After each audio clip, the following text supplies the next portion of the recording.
Hi, this is Dr. Michelle Woolhouse.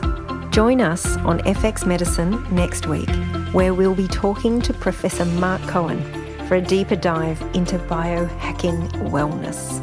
Subscribe to us on your favourite podcast app and follow us on social media to make sure you never miss an episode.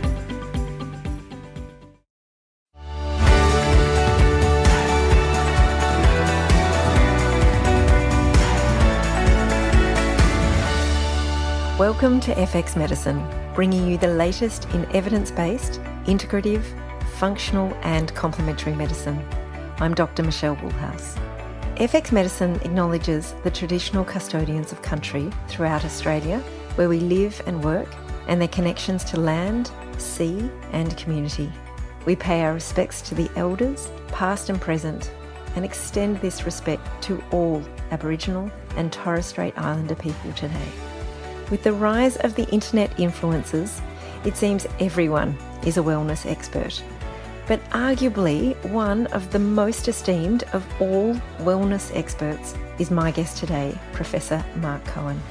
Marc has spent his life in pursuit of bliss. Professor Marc is a medical doctor, a university professor, an author, a poet, an entrepreneur, a wellness trailblazer, and a perpetual student of life. He has spent more than 30 years practicing and researching holistic health and published more than 100 peer-reviewed scientific papers and many books and technical texts on wellness and natural medicine.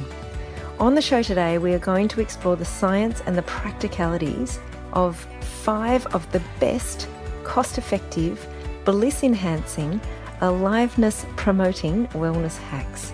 Welcome to FX Medicine, Marc. Thanks for being with us today. Oh, great to be with you, Michelle. Thanks for inviting me. Oh, my pleasure.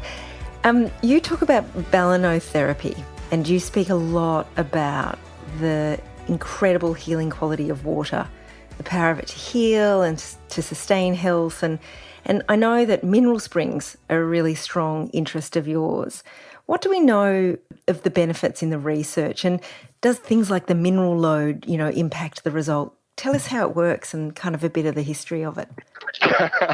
There's lots of different questions there.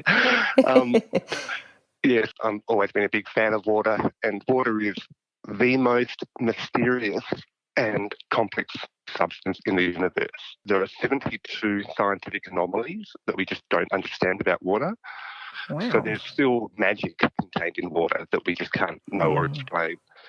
But the things we do know is that water is the matrix for life. If you look at your body by mass or by volume, you're about 2/3 water. But if you look at the number of molecules, you're 99.9% water molecules. That's because water molecules are tiny compared to the other protein and nucleic acids and collagen and etc. So, we really are water beings. Moving water. And the only reason why there's life on Earth is because Earth is in the Goldilocks zone where liquid water can exist. Now, water can exist in the phases of solid, liquid and vapour. And Gerald Pollack talks about the 4th phase of water, which is structured water, which is what's in our bodies.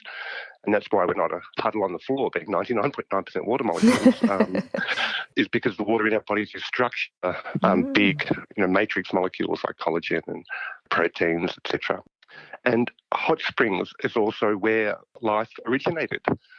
So if you look back through the history of life started where the hottest water on Earth met the coldest water on Earth, at the very, very bottom of the oceans, where you have 10 kilometres deep, and cold water is dense. So cold water sinks to the very bottom of the oceans, and you can have water at minus 22 degrees centigrade and still liquid at the bottom of the oceans when there's high pressure. And also at the very bottom of the oceans, there are these, they call them black smokers or white smokers, so these hydrothermal vents, hot springs essentially, where water comes up superheated coming through the Earth's crust. And that can be 400 degrees centigrade and still liquid. And that water that's coming up through the Earth is dissolved all the minerals. So it's superheated water, still liquid, it's full of minerals, it's meeting this very cold water. So you have this incredible range of temperatures and pressures and solutes where organic chemistry can happen. And that's our best understanding of where life was created. Wow. And if you look at humans, lying hot water is just such a pleasure. A joy, a relaxation, it's healing. And hot springs are pretty much in every continent. So Mm. hot springs have been around since humans were around. And throughout human cultural traditions, hot springs have always been considered sacred. They're Right. places of healing. They're places where wars wouldn't happen. So if there was a battle, very often the wounded would come to the hot springs and they weren't allowed to fight around the hot springs. That was where healing was happening, not fighting. And the different properties of different waters, again, there's still a lot we need to learn, but they're different. So wherever the water comes through the ground, there are different mineral properties. So there's sulfur springs and carbon dioxide springs and lithium springs and iron springs. So different rocks and different minerals impart different properties to the water. And also the different temperatures. And temperatures are a really powerful way to move blood around your body. When you put a hot press or you're in a hot bath or a sauna, blood comes to the surface, you open up your blood vessels, and when you're in cold water or the cold, you vasoconstrict and move blood away from the surface into your core. So by manipulating the temperature of the water that we bathe in, we can actually move blood around our body, and that can be very useful for healing, but also for detoxification, forcing blood to go through places where there's a build-up of inflammatory fluid or metabolic waste, and then forcing that blood to go into the core of your body and go through your liver and kidneys and then get excreted. And the water that we drink, and staying hydrated is one of the most important things. And then we're also just understanding, we published some research a while ago on the bathing biome. And we did some analysis of water coming from 600 metres underground at the Peninsula Hot Springs in Melbourne, where I'm now medical director. And there are the natural bacteria that are under the ground. And when we bathe, we're not just bathing in water. Water doesn't want to be sterile. Water wants to be alive. Water naturally attracts life. And we've had this sort of illusion over the last 100 years that bacteria and germs are bad for us and we have to wage war on them. We use antibiotics and disinfectants and chlorine and pesticides and sanitizers. And that understanding's been challenged now. We're realizing that, bacteria are us. There's more genetic material in our body that's bacterial genetics than human genetics. Yeah. And that the bacteria create our neurotransmitters in our gut. They're the greatest source of serotonin. Most of our immune system resides in our gut with our gut microbiome. It's like we carry soil around with us inside our guts, and the villi are like the roots that get the nutrition from that soil. And just like in a garden, the quality of the soil will determine the quality of the plant and the fruit. Yeah. That's absolutely. right. And if you want to improve the quality of your plants or your garden or your fruit trees, you add life to the soil, you add biomass, you add nutrients to the soil. And the same with us. If we have a diminished microbiome in our guts, our health suffers. And we still don't fully understand the complexities of the microbiome, but we know that it's not just to do with a single, this is a bad bacteria, this one's a good one. It's about the diversity and the interaction and the ecosystem. Yeah, it's like a garden, an ecosystem. Yeah. So that's and that complementary kind of planting, probably. Like when you plant things next to each other, they love that. That's putting right. Plants we have all the together. Symbiosis. That's right. And I've just created a company recently that actually uses that symbiosis where we make kombucha.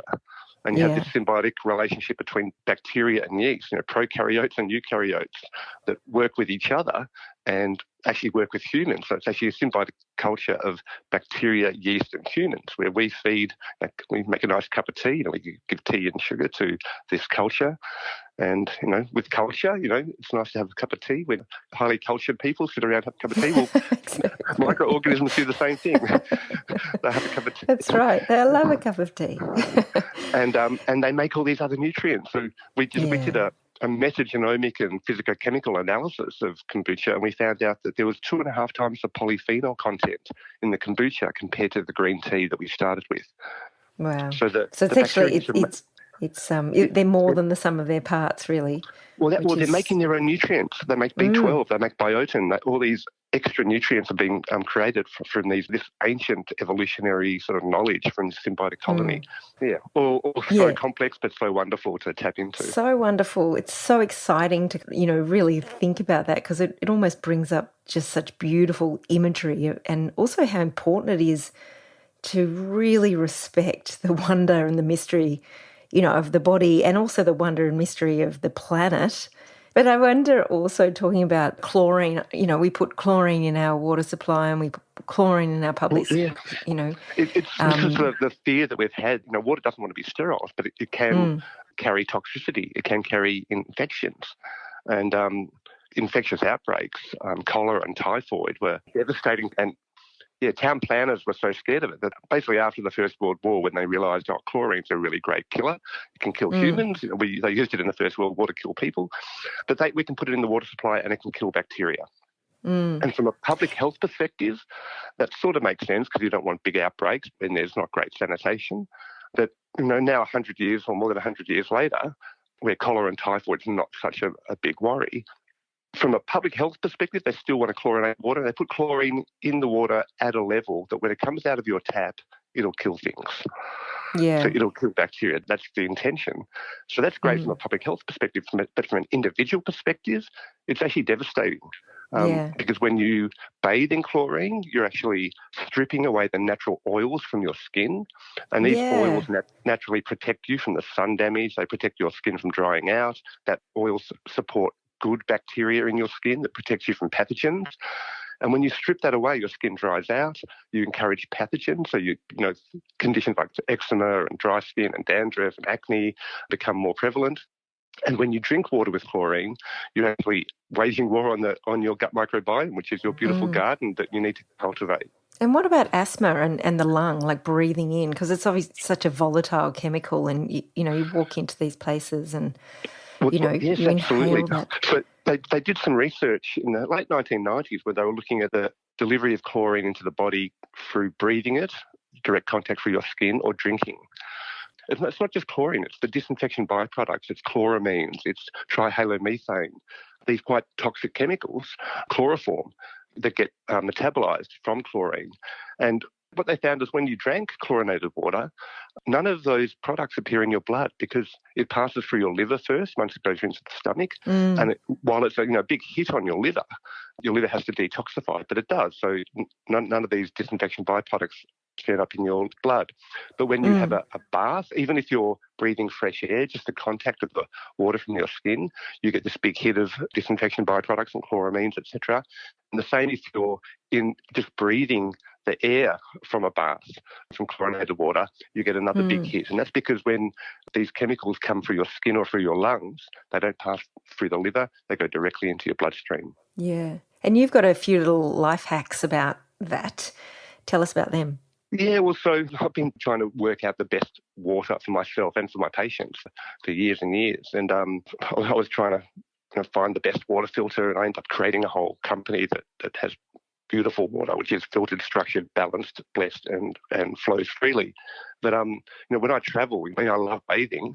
You go to another city and you're in a hotel and you turn the bath on, and the whole hotel room fills up with chlorine, and I don't want to bathe in chlorinated water. So I worked out if you put the bath on really hot and leave the fan on and leave it for 20 minutes, because chlorine is so volatile, then all the chlorine will evaporate and you can have a relatively chlorine-free bath just by leaving it really hot and waiting 20 minutes.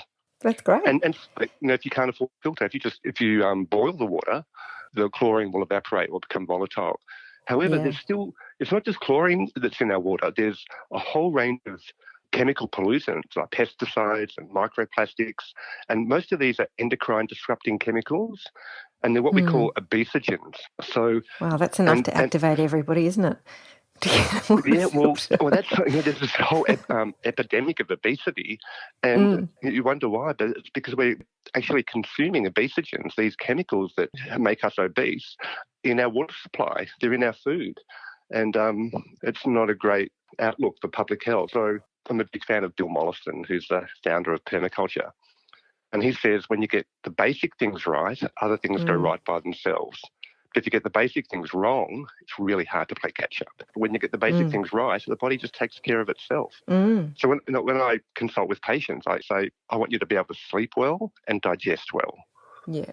Because if you're not sleeping well and digesting well, anything else I do is not going to work. Yeah. And if you are sleeping well and digesting well, anything else I do will be amplified and your body will take care of itself. That's such a synergy in the whole of healthcare and medicine. Like, just get those basic pillars right. And, 90, 95, 99% of the job, because the body is just so intelligent. And can just get itself back on track. So let's talk about cold water plunging, because that's a big fad. What's the research, telling us about this? I know it's got a long history, and obviously places like Finland, it would ice plunge and then saunas, etc. And we're going to talk about saunas in a sec. But so, do we know about how long, how often, what's actually happening with the physiology? Is it about the brown fat? I know there's lots of questions, but we know a lot about cold water immersion, or there's different situations. So, for example, there's a lot of research that's been done on unintentional cold water immersion. That's when someone falls off an ocean liner in the North Sea, or Navy SEALs get exposed to extreme conditions. And in those situations, cold water can be deadly. So when you get immersed in cold water, especially if it's involuntary, there's a gasp reflex that's involuntary where you go, that's the cold water gasp. And if you're on an ocean liner and suddenly you fall off into the freezing water and you have a gasp like that, but you're underwater when you gasp, you're going to have a lung full of water and you drown immediately. And then the other thing that happens when you enter cold water, especially unintentionally, is you have this incredible adrenaline response, this sympathetic nervous system fight and flight adrenaline response.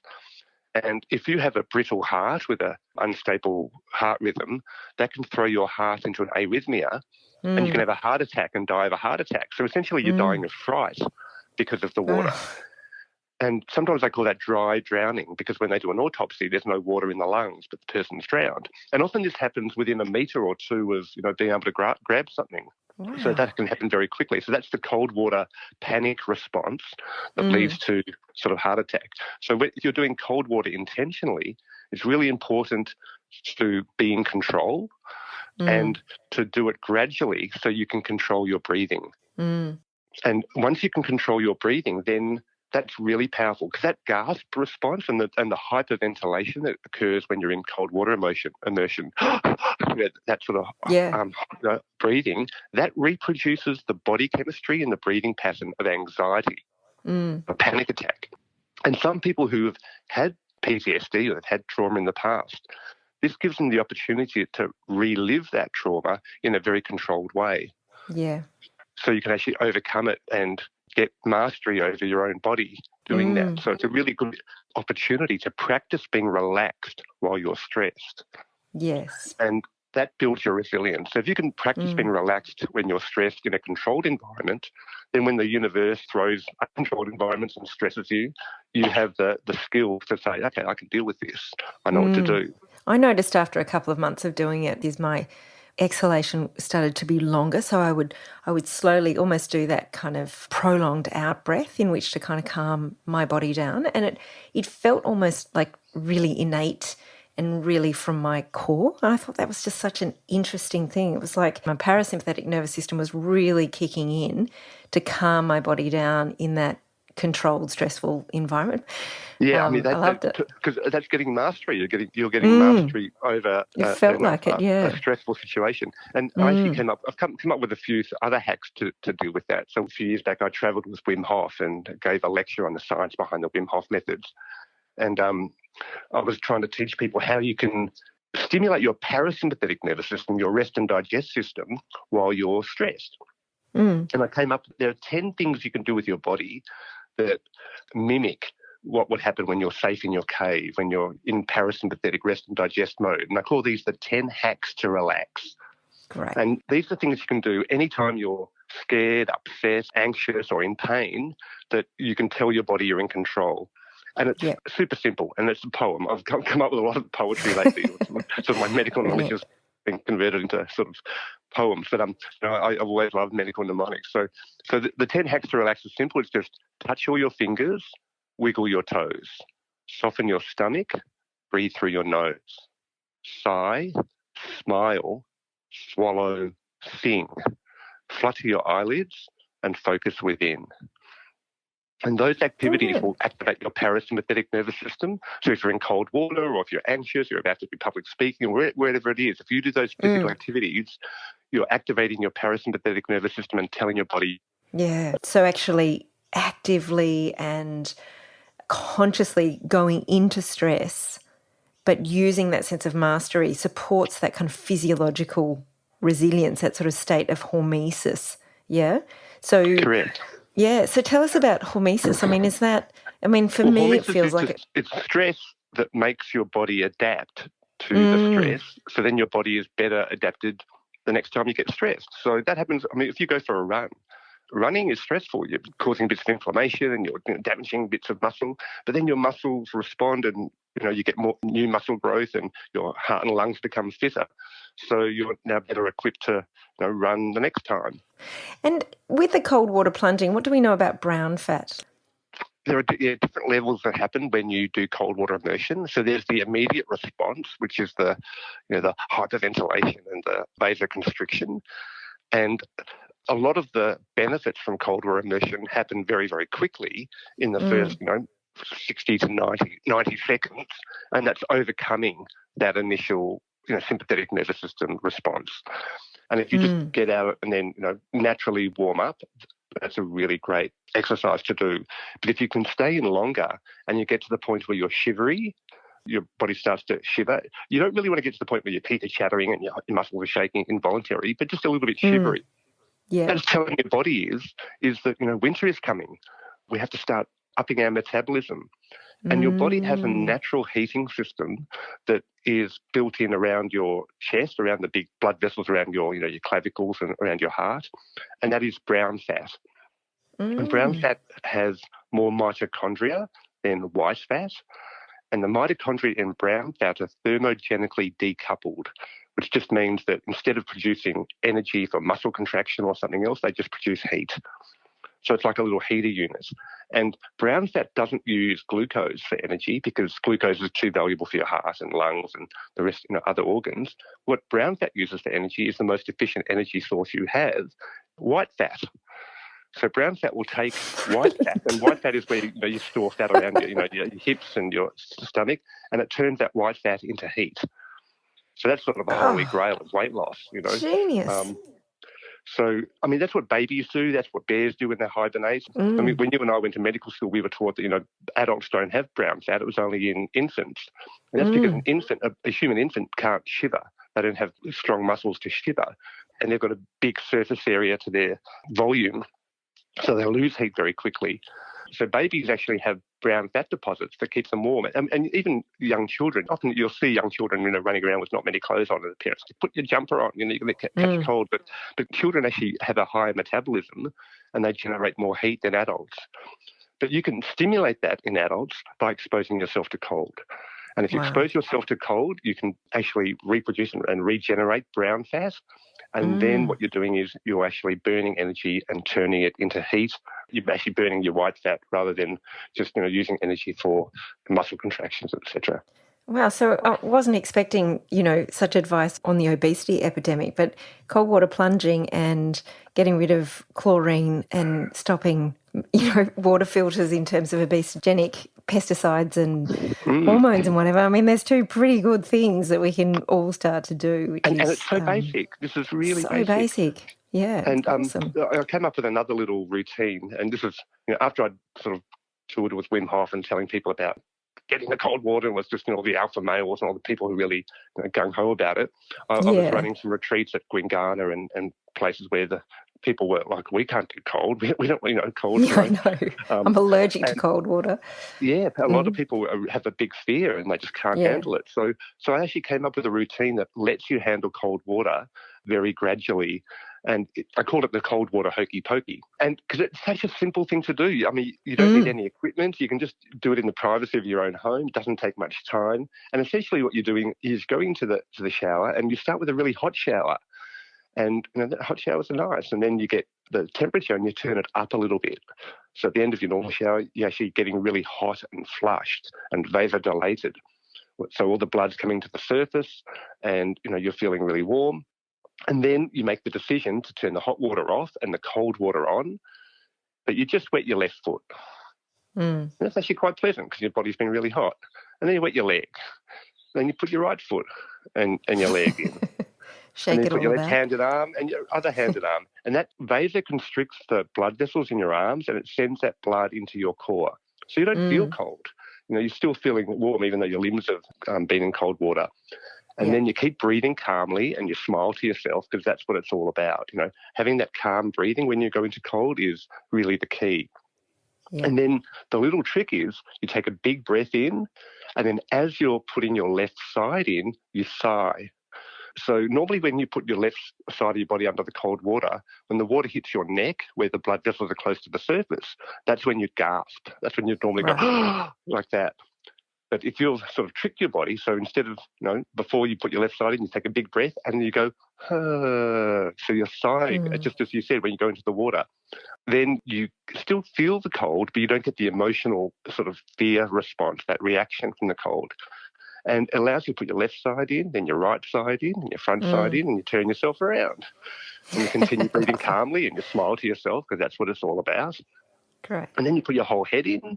And again, your head is where you lose a lot of temperature, a lot of heat. So, putting your head under cold water, it's a bit of a shock, but you sigh again. And you move your head around, and you stand still, get a drenching, slowly turn yourself around, continue breathing calmly and smile to yourself, because that's what it's all about. And then you put the water on your groin, your kidneys and your armpits, all the places where the blood vessels are close to the surface. And you'll find by the time you've done that, you'll be able to stand under the cold water and breathe calmly and smile to yourself and be quite relaxed. And at that point, you can turn the tap off and get out of the shower. And it only takes about a minute. But you would have spent the morning singing and dancing, and you feel really invigorated and alive. And you've also overcome your procrastination muscle. You've done something you didn't really want to do and achieved something. So then the next time in your life you have to do something you didn't really want to do, that phone call you didn't want to make, or that job that you didn't really weren't excited about, you can sort of get on with it and do it, because you've practiced doing that in the morning. That's right. And it's also got some positive impacts on immunity. Oh, it does. Like, how does that work? We still don't fully understand the immune system. As I said, most of it's in your gut, but studied with Wim Hof, where he's got such charisma and such self-confidence that he said, I can overcome anything with a bit of breathing and cold water immersion. And actually tested him with some endotoxins. So it was E. coli lipoprotein. So it wasn't the actual bacteria, but it was the membrane around the bacteria, and they inject that into his blood. So it confuses the body to think you have a septicemia, a blood infection. And normally you'd get fevers and chills and body shakes and pain for about 24 hours. And then because you haven't got an actual infection, it would go away. Right. So it's a really good test of the immune system. And they did that with Wim, and he didn't react. And they said, "Oh, look, you're just a freak." He goes, "No, I can teach anyone to do that." And they said, "Really? How long will that take? A year, 2 years?" He goes, "No, do it in a week." Yep. So he was making. I've talked to him. He made it up as he went along, but he was so confident. And they said, "Okay." So they got, I think it was 24 people that were that special, and he took them away to Poland and showed them a week of breathing and cold exposure, and they ended up hiking up to in freezing cold conditions up to the top of a mountain in their board shorts. And after the week of training, they all went through the same process and were able to resist. Their immune systems were able to resist this sort of infective response. That's incredible. And I think it's this hormesis. You're using physiology. The sympathetic nervous system. And basically what happens, the basic mechanism that we do understand is when you're in fight and flight, when you're in that sort of panic mode, which cold water does to you, your immune system turns off. Yeah. And that's because when you're in the middle of a battle or running away from a tiger, you don't want to waste energy healing. No. You want to have all your energy to escape. And then you heal when you've escaped and you're safe in your cave. That's when your immune system turns on. So you're almost kind of activating it. You're activating the immune system after the event. So you're sort of strengthening it through that resilience experience. Yeah, you're deactivating it during the event, so you're turning it off, and then it's responding afterwards. And it's similar with your mind. So when you're in fight and flight, when you're scared, you don't think properly. Your rational thought is turned off, because in those moments you want to instantly and instinctively. You don't have time to, should I, turn this way, or, should I run that way? Yeah. So your thinking mind turns off. That's a physiological response. If you're scared, and if someone's making you scared, you won't think right. So it's really good to have techniques that can bring you back, like the hacks to relax, can bring you back and relax, and that's when you'll make the best decisions. And in fact, after you come out of like a hot and cold experience, or even just a cold experience, there's a point, and you were asking before, how long and what temperature. And that's really hard to answer because it varies for everybody depending on the time of day, depending on their mood, depending on how fit they are, depending on whether they've got worries in their mind. So it's really not about the time and the temperature, it's about the response that you get. Right. And there's a point that happens that I call the point of forced mindfulness. And that's the point when your body says to your mind, hey, let's get out of here, it's too much. It's asking you to tap out. Yeah. And that point is the point where you're actually overcoming like a hurdle. I think that's also a really good point too, of like knowing when to call enough. Because I think sometimes we think about stress and we kind of keep going. I mean, there's, I know myself, I'm like a workhorse. I can keep going and going. And it was actually really important for me to learn when to call enough and sort of stop it. So it's like beautiful, almost symbolic of life in sometimes when we do these very nature-based experiences can sort of simulate just really common everyday experiences. At that point, your mind and your body are on the same page. Yeah, nice. And at that point, it's a really good time when your mind and body, especially when you're deeply relaxed and your mind and body are on the same page, when you can make really good decisions. Decisions are coming not just from your head, but from your gut. And we're coming back to the gut bacteria now because, your gut instincts and tuning into the wisdom of your gut is really and powerful. Your heart as well, that sort of central core of that essence, And at those times, your heart is relaxed, your pulse can go right down, your breathing goes down. But when you're in the point of stress, that forced mindfulness, that's when you can practice being relaxed. That's when you can do the 10 hacks to relax. You can take some breaths. It's similar to what happens in yoga when you do a yoga stretch. And there's a point where you say, I'm not going to stretch any further or I'll hurt myself, but I'll just try and relax in this stressful position.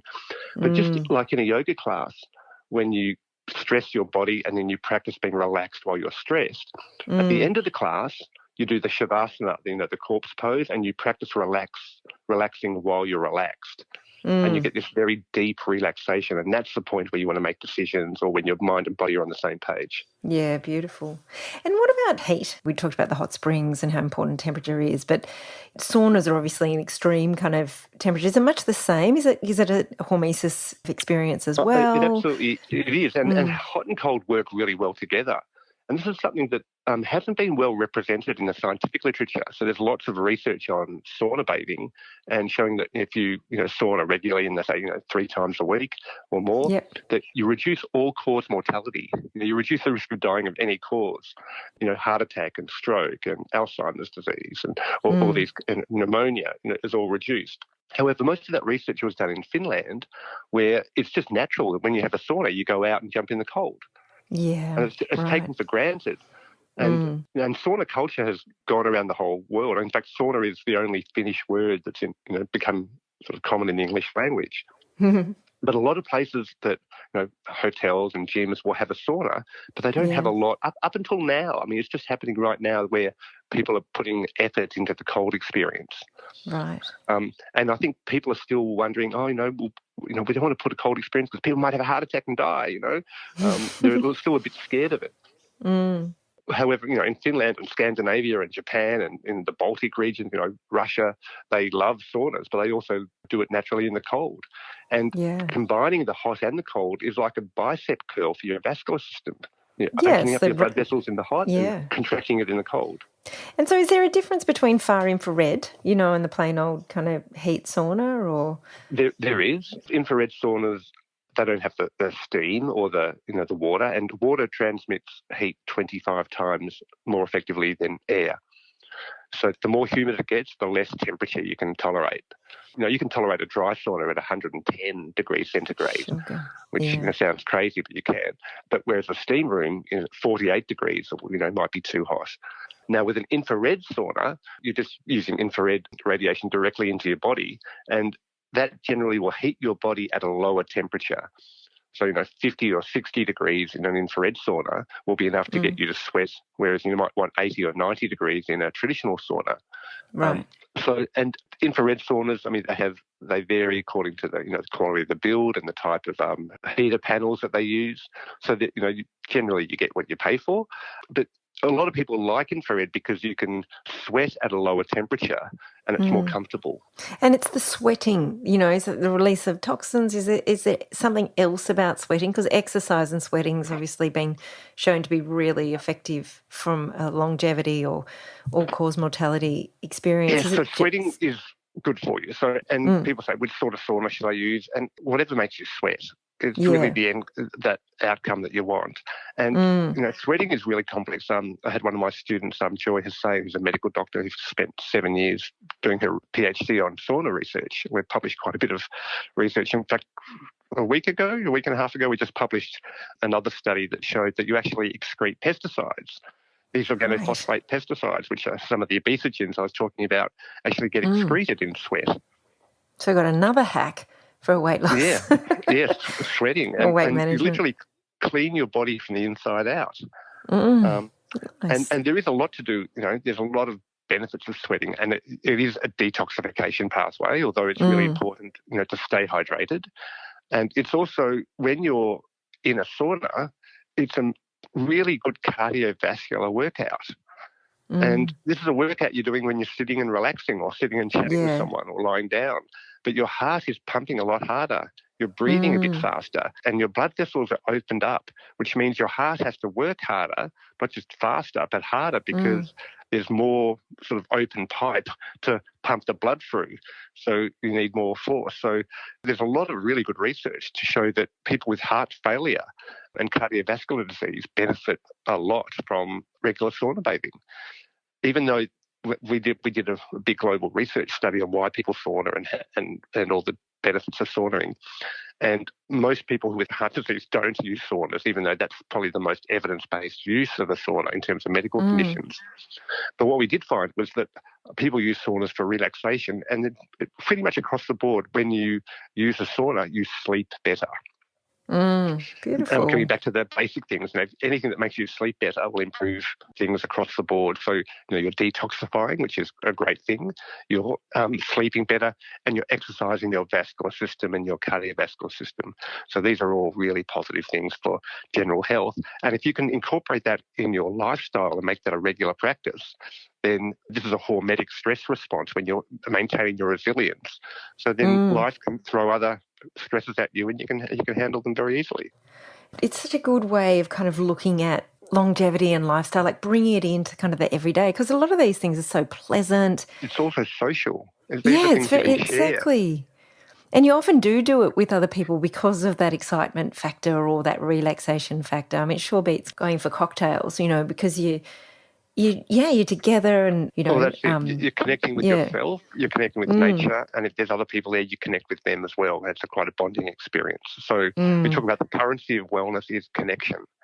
And, something to connect you with, yourself, with nature and with other people is, if you can include those things in your life, then you're going to have a good life. Amazing. I have so many more questions, so I'm going to try and pin you down again, Marc, because listening to you is just like listening to a fountain of some sort of encyclopedic, natural, ancient wisdom. So it's thanks, Michelle. I love so hearing gorgeous. it. This is a bit short, but maybe I'll end with another poem. And this was love during me the to. lockdown, when you're talking about, the things you're doing during lockdown. I was sort of went to write down what are the things people can do at home that will improve their immunity, reduce anxiety, and that require very little cost, training or equipment, and that have scientific evidence behind them. And I started writing this list of all the things. I've been studying complementary medicine for 30 years, so all the different things and activities. And this list came out as a poem.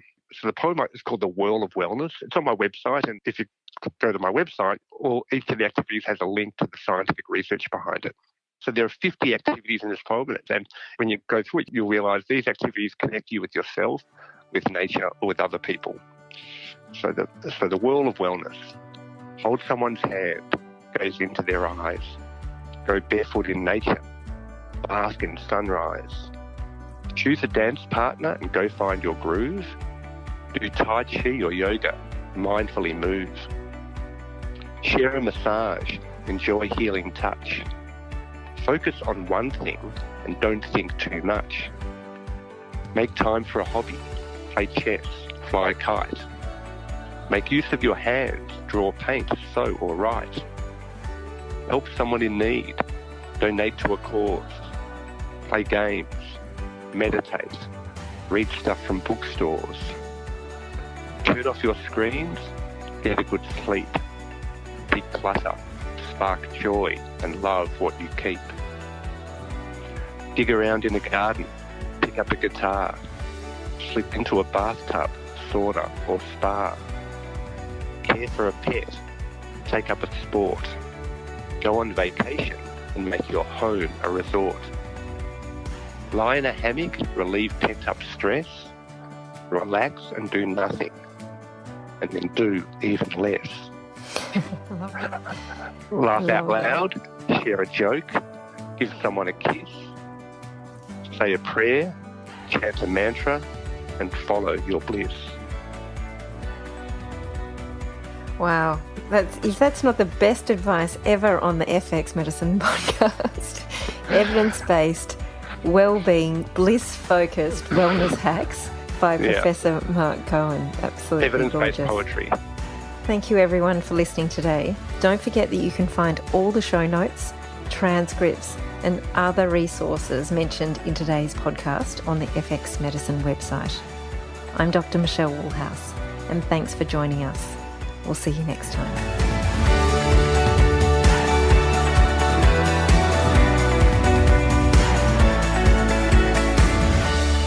This podcast is intended as healthcare practitioner education only, and it is not a substitute for medical advice, diagnosis, or treatment. If you enjoyed this episode, please take a moment to give us a rating and review on Apple Podcasts, Google Podcasts, Spotify, or wherever you listen to FX Medicine, and share us with your family, friends, and colleagues.